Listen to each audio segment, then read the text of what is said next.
Welcome back to our Angels franchise. We won our opening day game in exciting fashion, back and forth with the Chicago White Sox. For a minute there, I thought, oh, well, when we gave up 2 runs in the first inning, I said, oh, this is going to be tough. And then when we scored 3, I said, oh, okay, let's bear down. Let's bear down. And we did. We did for a couple of innings. We took a lead. I felt good about it. They tied it up in the fourth. And I said, oh, we're not as good as I think we are as a team if we're 4-4 through 4 with the Chicago White Sox, the worst team in baseball in 2024. So I thought, no, no, no, no. Then we scored 1. We took the lead in the 5th, and then they took the lead in the top of the 6th with a 2-run blast. And then we took the lead back again and never let go. Oh, what a game. Victor Robles had 2 hits. Andrew Benintendi had 3 hits. Luis Robert had 3 hits, including 3 home runs. Yohan Moncada had a home run against us. It was a big, terrible showing for our pitching staff during those innings. But it wasn't hopeless. Our offense was moving on all cylinders. Edmundo Sosa was 3 for 5 with 3 singles and 3 stolen bases. Mike Trout was 4 for 5 with a double and 2 home runs. Logan O'Hoppe, Zach Neto, and Mickey Moniak all had home runs. We had the long ball working for us in our favor. We had 5, they had 3. I will take that ratio every single time. We did have an error from Edmundo Sosa. That was just a stupid glitch on my part. Patrick Sandoval was their opening day starter. He went 5 1/3, gave up 6 runs. He gave up every one of those runs. Well, at least at the end, those runs were attributed to him because he put them on base, and Jose Soriano let one of them in. But no one else did. Soriano came in and slammed the door shut on them, and Drew Pomerantz capably held them in check for a 2-inning save. It was a good first game. It was an exciting first game, and one that I was glad. I'm glad I played it because it was so much fun. Joining me, I'm sure if you've been following along, whether you have or not, you could see this channel doesn't have a lot of subscribers, just a couple to start out with, and I hope you join them if you're watching this. This is my first series. This is the first time I'm doing this. I've made other kinds of videos, but this is the first time I've ever done gaming videos, and I love MLB the Show. I've been playing it since 2016. I love franchise gaming. I love to do this kind of stuff. I actually love to just sim, and so I'm playing more, and I think I'm getting into it a little more. One of the things that I wanted to do, and I just wanted to name this before we get further into this and start seeing how the rest of this week goes, how this series with the White Sox goes, is I wanted to give this, I wanted to go through a little bit and see how this stuff goes, and wanting to see how we can really dive into this team. I don't know about you, but if you ever do franchise games and stuff, there are two ways to look at it. I think 2 fundamental ways. There's the way where you walk into it and like every game counts, and so you play every single game. There are those players out there who play every single game, and they keep track of the stats, and they do all of that stuff, and it's fantastic. I love that for you, right? My experience with it has always been that first season. I don't it's hard for me to get into because it's not mine yet. I haven't been able to make choices. This is your roster, and often, and in part because there's a this sort of fantasy reality element to it, is that the fantasy of following a team and paying attention to the standings and stuff, and like often you're playing this game mid-season and it's 2024 when you're starting the season and you're halfway through the 2024 season already when you're playing, and you know what has really happened, right, in the air quotes, right? This is the sort of like this is not what's real, like that these other people, no one, these people didn't get injured, different people got injured, different people played well than these people are playing, and I get kind of caught up in that. And so it's year two where I really get into it myself. So for us, I just wanted to do a sort of overview of how the first season went. I wanted us to like, and so the first season was full of, each month, I wanted to do a recap of each month. I don't know that I'm going to do that for season two. I think we're going to play a little bit more loose with it because I want to play some of these games and I want to get into some of the storylines and I want to take a little more time. I think I'm not going to play every game. I'm going to sim a bunch, and because that's ultimately what I like to do. But I do want to get a sense of how it's progressing, and I do want to dive into that emotion that comes through with following these players. I mean, I really felt that in that game one. If you go back and watch that one, I really, when hitting 2 home runs with Mike Trout, it really was like, oh my gosh, I almost traded this guy. I really had that sort of sense, like I actually set up a trade and I had it on the screen. I was sitting there looking at it and I was like, oh, I wonder what, I wonder if we should go with this. And then I thought about it a little longer. I was like, well, maybe I don't. Maybe I'm just jumping the gun on this. Maybe I don't worry about whether or not his trade value will be lower in 2 years or whatever. Maybe I don't worry about it. Maybe he is the anchor for this franchise, and maybe we do stick with Mike Trout, and maybe he will be there for through the end for these other guys, and as it transitions into a new era of Angels baseball. Like that really did start to feel like the storyline I wanted us to have for this, that we're building together here. And I was like, yeah, that's the way to go, right? Okay. And then the game that I played this game, and I was like, oh my gosh, 2 home runs, a steal. He was all over. Like you couldn't. He was. You can't get rid of that, right? You can't. So that's my intention for this franchise. That's my intention for this season of the franchise. So let's see how this goes. So this is what I do because I don't like going through all of it. I'm gonna go and auto fix the lineups. All right, Colson, Jordan Montgomery won facing Colson Montgomery.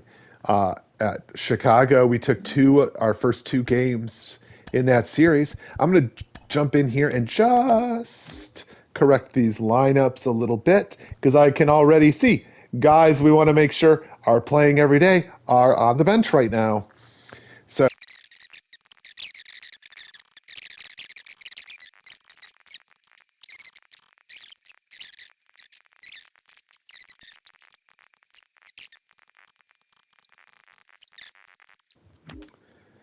all right. Okay, let's move on. So we've got Chicago White Sox 5-3. We Jordan Montgomery won game one. How'd we do? We lost 10-2. Oh, ugly. Griffin Canning took the loss. Gave up 4-3 in 5 innings. Here's Reed Detmers gets the win in the game 4. So we took that 4-game series, opening series. We're home, and then we're home again against the Orioles. Max Scherzer in his Angels debut. We're going to jump in and do a little bit of simming against the Orioles. We played them opening day last year. Let's get Joe Adele into this game.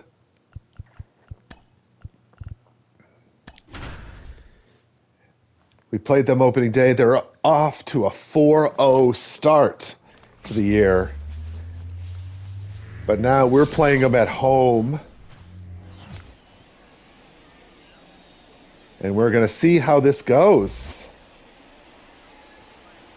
Right? Let's take this game. Scherzer on the mound. Cedric Mullins at the plate. He's off to a little slow start, it looks like. Got him to pop up. Austin Hayes flies out. Rutschman got him out. Sosa.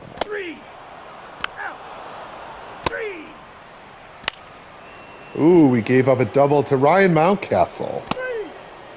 Oh, but then he strikes out Lamont Wade Jr. Now here's Jackson Holliday, who grounds out. Cole Irvin gets our guys' first 2 done. Then Taylor Ward singles to break up the no-hitter in the second. Cowser gets on first. Scherzer walks the next guy. Gives up a single. Bases are loaded for Adley Rutschman. 1 out. Ooh. Got him out at home. Got out of the jam.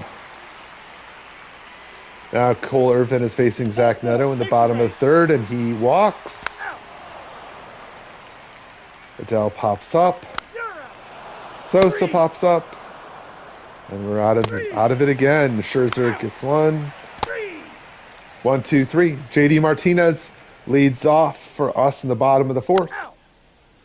Logan Hoppy gets a single. Rengifo walks. Ward drives in the first run of the game with a single. Shenwell flies out. And Zach Neto goes with a force out. Max Scherzer still on the mound. Gives up a walk to Cowser, who's on base twice now. Ooh, an error. Gets Jorge Mateo on first. Runners on first and second. No outs for Cedric Mullins, who pops up. Austin Hayes walks. Scherzer strikes him out. Strikes out Rutschman. 2 gone for Gunnar Henderson, who grounds out. Let's come in here and see if we can get Joe Adele a hit. Oh, he hits it back up the middle, but the pitcher fields it like it was nothing. Edmundo Sosa gets a hit. Let's come in here and see if we can get him another stolen base.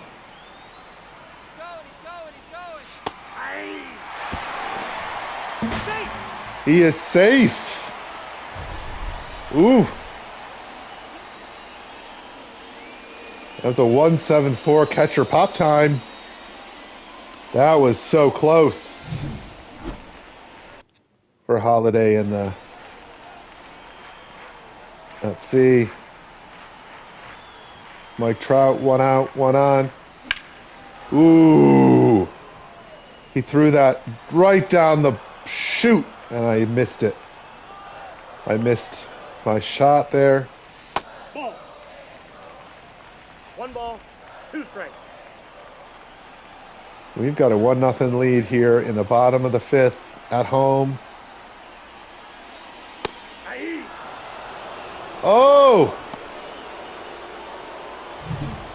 Oh, he struck me out. Darn it. Guess I didn't realize there were 2 strikes. That was my bad. All right, walk to Martinez. Brings up Logan O'Hoppe, 2 out. I wonder what that defensive substitution was about. Ball 4, take the base. There's a walk. Mike Bauman pitching now. Oh, base is loaded. He gets it out. Ball 4, take the base. Another walk from Scherzer. A single. Fielder's choice. Runners at first and third for Jorge Mateo. 2 outs. Cowser steals second. Ooh, gives up a single. Run scores. 1-1. Jose Suarez comes in. They steal a base. Oh, but they get out of it. Score tied at 1. Bottom of the 6th. Mike Bauman pitching to Taylor Ward. And Nolan Shanwell walks. Neto strikes out. Adele strikes out. Suarez gives up a leadoff single to Austin Hayes. Rutschman pops up. Henderson walks. Mountcastle grounds out. 2 outs. Runners at second and third for Lamont Wade Jr., who grounds out. Mundo Sosa grounds out. Trout grounds out. Moving a little too fast there, guys. Ooh, but we got the double play. 1-1, bottom of the 8th. Logan O'Hoppe flies out. Rengifo grounds out. Ward walks. Shanwell, fielder's choice. All right. Ooh, Suarez leads off. Begins the inning with a walk to Cedric Mullins. Ooh, and a walk to Austin Hayes. And a single to Rutschman. Scores a run. Fielder's choice. Gets him out at third. Runners at first and second. 1 out. Ryan Mountcastle hits a 3-run home run to give the Baltimore Orioles a 5-1 lead. Now pitching for the Angels. Hada comes in to pitch. Now Zach Neto, come on, buddy. Now pitching for the Orioles. Craig Kimbrell comes in to shut us down. Craig. The right fielder, number 7. Joe. All right, here we go. We got to start something. Joe Adele here. 1-0. Here he is. One of our most electric players. Get this started here. Oh, mistimed my drag bunt. I was going to surprise you with that. Not so much of a surprise now. Not off that knuckle curve either. All right, 1-2 count to Joe Adele. And he gets me looking. All right, Edmundo Sosa, it's up to you. And that's it.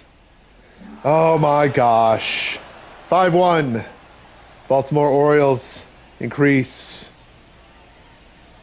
their win streak. They opening the season with 5 straight wins.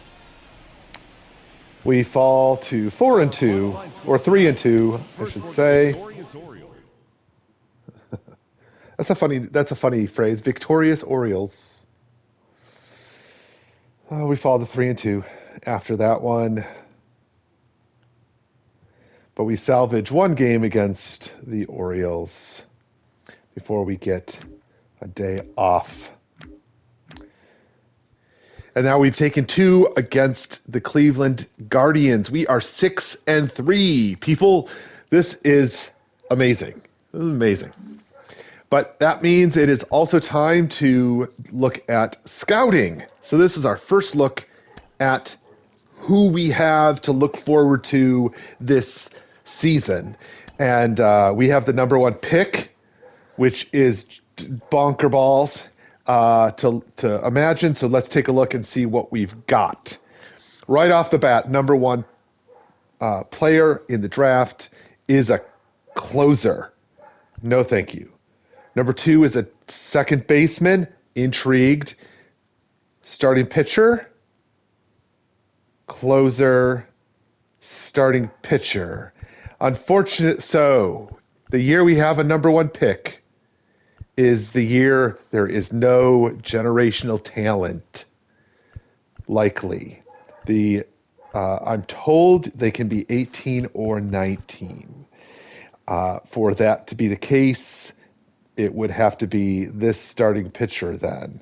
And you can tell with his potential overall split that he is not. So, looks like right off the bat, the two to consider are Rick Weston and Sean Lozano. Right now, just looking at them, Sean Lozano is the one to look at of these two, because Rick Weston his overall is already 90. So that means he can only ever progress 8. Those are the rules that are actually pretty hard and fast in this game. So if he has a potential 98, he would already be 90. That's not how this game works. Chances are he's an overall 80, which means his potential is 88, or his overall is 75, which means his potential is 83. Yeah.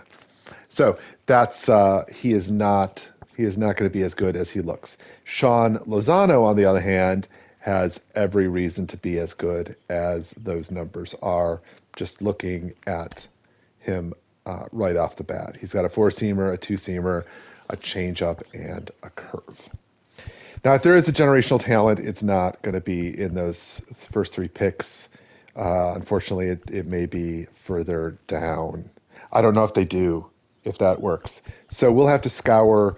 We're going to have to scour them all, the top of the some of these positions, to see if there's anything.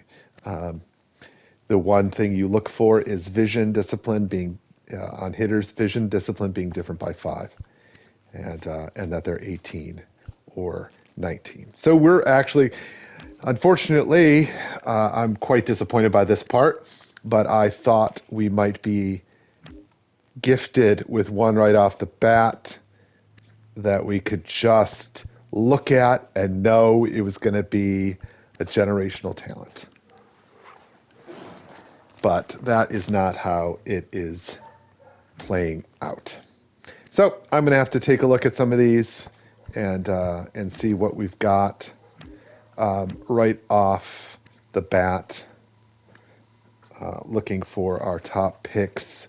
I always say it's hard not to go when you've got a chance at an elite catcher. First base is lean. We don't have anyone at the top, so we're not going to grab a first baseman. Like I said, that second baseman's a reach, but Brian Mortero may turn out to be somebody worth looking at. He's not going to be a generational talent, but he may be a surprise at number 1. Isley Davidson looks like a really solid pickup as well. We have a couple of third basemen of the future already, so I don't know that we need to draft third base, but looking at this guy, if he's anything close to that high end of his overalls and potential, you can't not pick him. Shortstop is always good.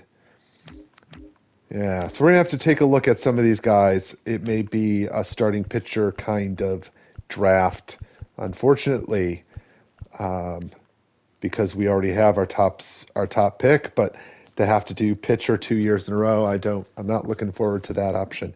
But it may be what we have to do. So stick around, and I guess we're going to have to figure this one out.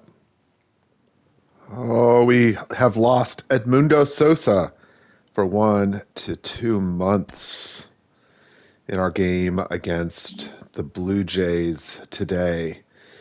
We're 17-10, so we've gotten off to this strong start, but losing Sosa at third base is a big problem for us.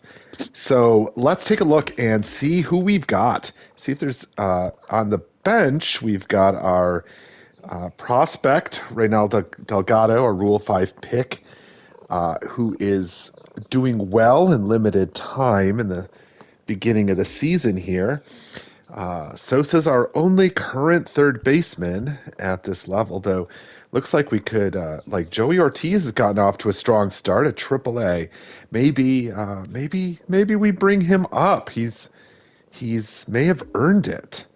Let's take a look at the rest of them. Levon Soto in his limited play is hitting really well.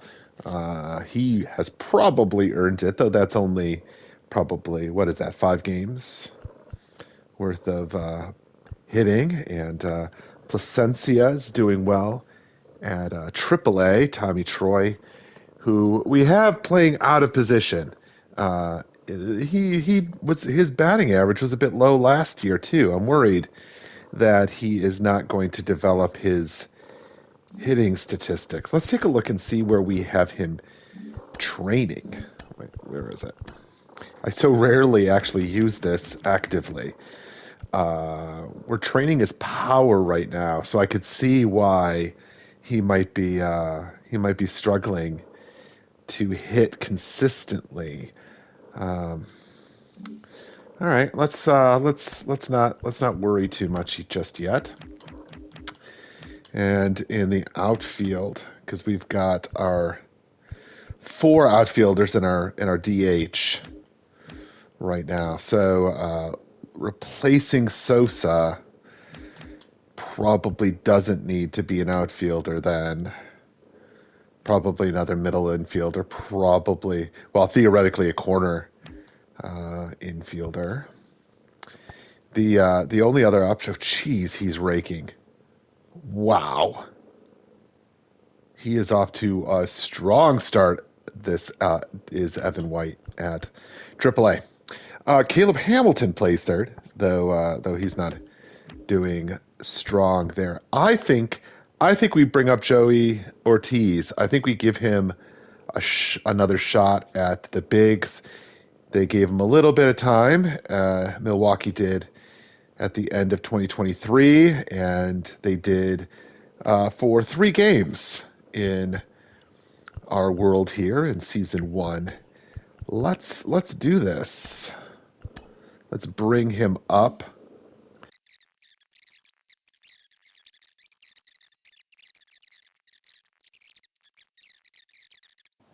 He is a potential leadoff candidate anyway.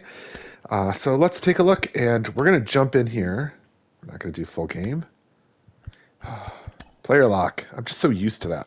And we're going to player lock on Joey Ortiz. Give him a chance to see how his first game with the Angels goes. It's still April. It's still a young season. Sosa's going to be out a month or 2. They usually say in baseball when that kind of injury he got is a 6-week minimum. So that's probably what we're looking at. That's probably about 6 weeks. So that'll give Ortiz a chance. They're showing off Mike Trout here with 100 at bats. He's batting 300 with an OPS over 1,000. He's got 10 home runs in 100 at bats. He is on it's not even through the first month, 60 homer pace potential here. So he is red hot at the start of this season. Kevin Gausman is on the mound, so we're not going they're not going to take it easy on Ortiz in his Angels debut here. But we've got a base runner in scoring position here in the top of the second. First pitch is outside. 1-0. The count. 2 outs here. Oh, ha-ha! Got me on a splitter. That really fooled me. I saw it, but then... Oh, why am I swinging?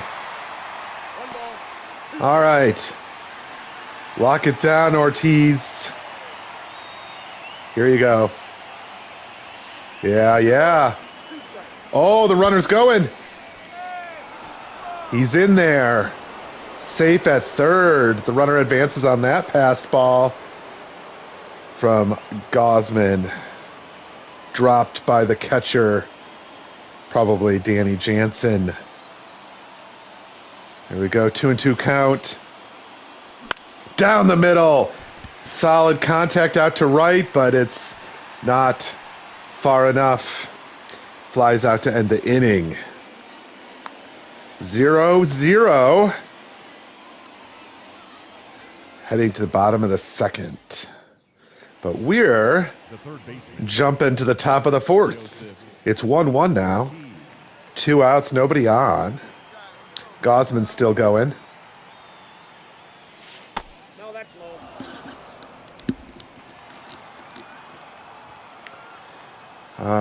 Yeah. Ball 1, the count, took that. Ooh, see, I laid off. This isn't a total crazy move on my part. Okay, 2-0 count. Ooh, see, I gotta not swing at those if I'm gonna be all flailing. I need to lay off. That was a pitch. I swung too low. I moved. You do that thing where you take the stick all the way down. I just jumped at it. Ooh, got me. He really worked me on that one. That was not a good at bat against Kevin Gosman. Ends in a strikeout. All right, I'm 0 for 2. Here we go. 2-4. The score now, top of the 7th. Nobody on. Oh, right down the pipe. Little late on that one. 0-1 count. Gosman's up to 80 pitches now. Oh, geez. Ortiz, come on, get it together. Nibbler out to short. Come on. He's hustling, but it's not fast enough. It's thrown out at first. All right, here we go. Top of the 9th, 1 out, nobody on. Against Jordan Romano in to close out the game. Ooh, swinging when I don't need to be. Getting a little aggressive. Gotta loosen up here. Okay. That was a good pitch. Yeah.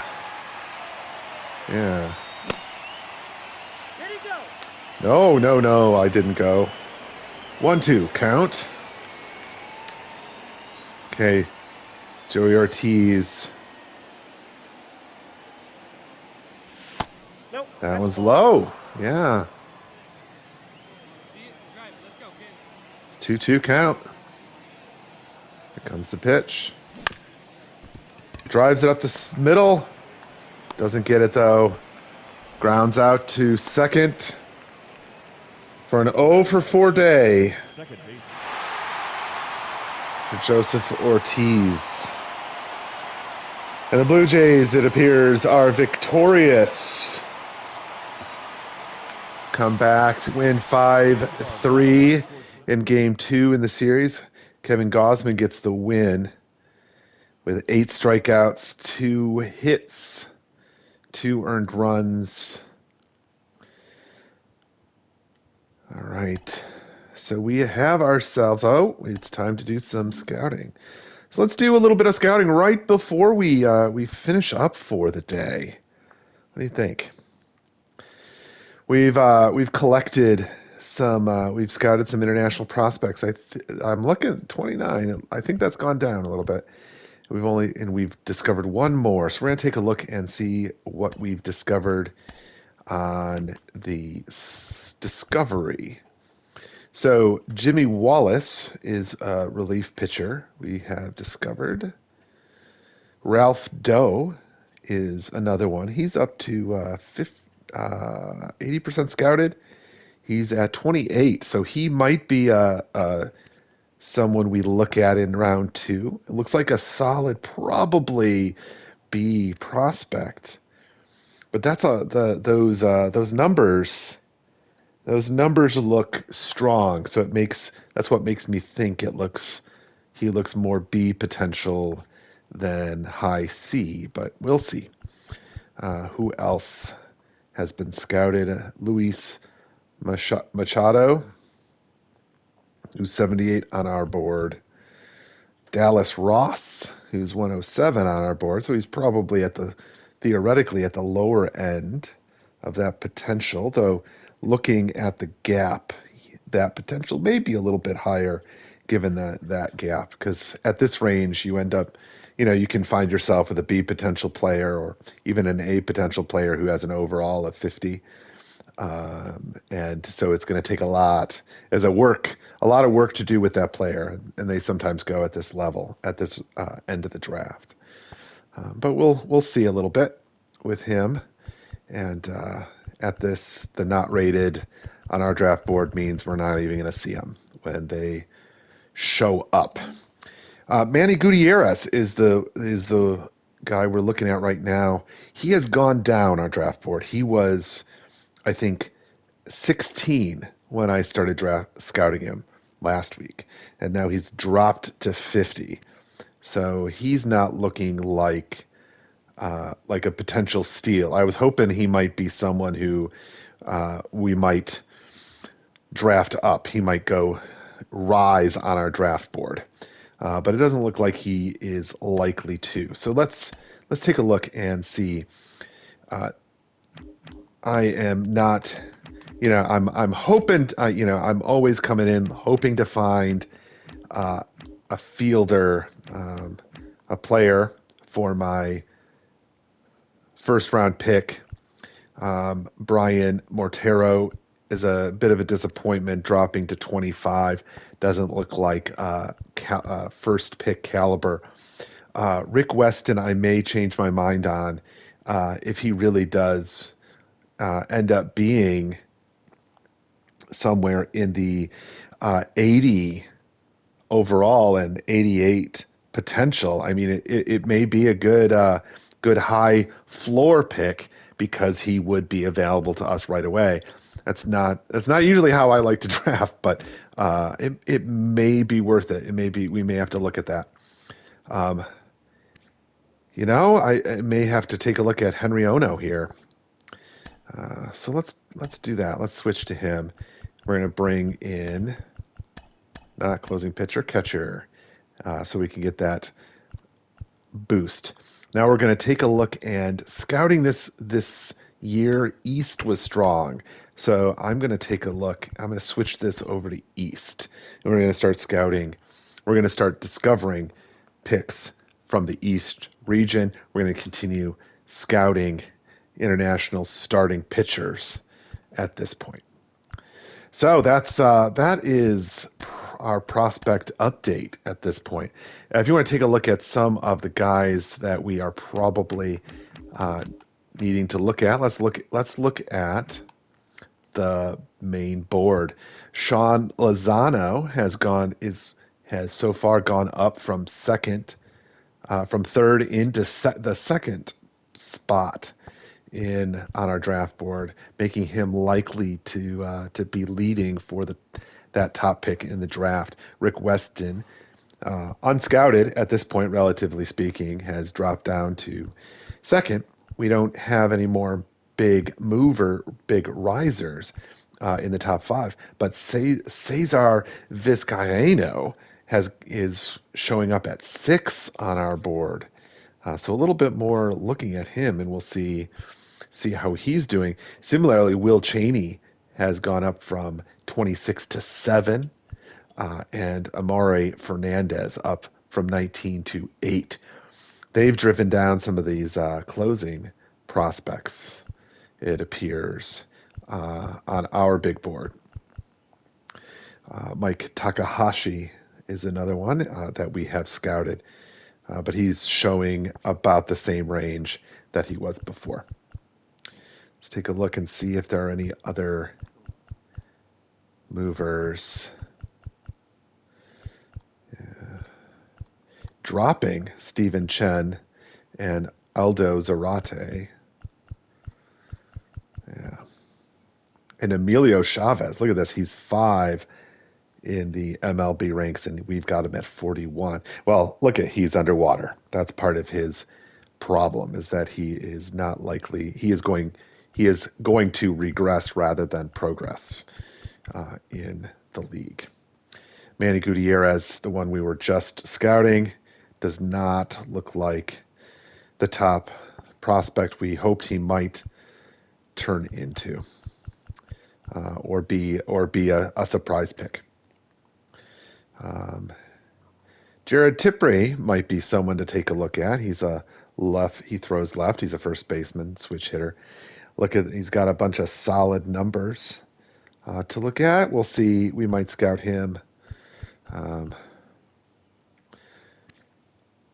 Ryan Woodson is another one. So looking in this range would be, maybe we can find a guy who at our pick number 46 who is, on other people's boards around the 50 range and jumps up a little bit. This is another guy this is interesting. Steven Lopez, he's 113 on the big board, 64 on R. So he might be somebody who ends up being a steal in the second round. It looks like a potential plus changeup and plus slider from him. So anyway, that is the prospect report for week 4. And that'll do it for another show. We are approaching the end of April, and we've got a 17-11 record. We were running hot and cold, this season. We got swept by Seattle, then we swept the Phillies, right? Then we lost 2 of 3 to Pittsburgh, and then we swept the White Sox, swept the Red Sox. It's a whole Sox sweep. Oh, we didn't. We won 3 of 4 against the Sox. Oh, we didn't sweep all of the Sox, but we took so many games from Sox that it's hard to tell. At this point, our Patrick Sandoval he got himself his first win, and he's pushing his way toward trying to become a reasonable pitcher again. Montgomery is doing well. Canning has gotten roughed up. Reed Detmers is playing above ability, and Max Scherzer, he is regressing mightily, but he is pitching well. He is on fire according to the game, but as I've been simming games, he has been holding them to very little. He's got 4 quality starts. 4 of 5 of his starts have been quality starts so far. He has a 2.67 ERA. He's struck out 24 and 30 and a third innings, which is not horrible. So he is having a strong outing for us. Long relievers are doing yeoman's work there. Our middle relief has been very strong here. Quijada and Stevenson and Soriano all under a 1 ERA. Drew Pomeranz at 3.52, which is identical to Andrew Wance's 3.52, and Jimmy Herget at 1.13 ERA with 8 saves already in the season. These Angels are playing up. They are playing hot baseball. The lineup is hot and cold. So you've got guys playing great baseball. Nolan Shanwell, Trout, as we talked about before. JD Martinez, he got off to a cold start. He wasn't batting over 200 over the first 2 weeks, but he has steadily improved, and he's at 9 home runs already. Mickey Moniak at 244. Logan O'Hoppe is under 200, but Taylor Ward's at over 300. Luis Rengifo at 227 and Zach Neto at 303.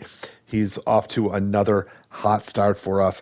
As we saw before, Reynal Delgado is in his brief appearances is getting he is getting a little bit of playing time at 30 at bats, but he's hitting 333, which is great. Matthias Levon Soto similarly hitting a strong bat at the beginning, and Joe Adell, we're giving him a lot of opportunities to rest other guys. He's in DH. He has come in several times, and we already have him up to 11 stolen bases on this young season. So we're playing well. This is some good baseball coming from the Angels. We're hoping to give Joseph Ortiz a little bit more time to get his bat going. But we're off to a great start in April, and hope we can keep that up. Let's keep it up. All right. Thanks for joining us. Don't forget to like and subscribe. We'll see you next time.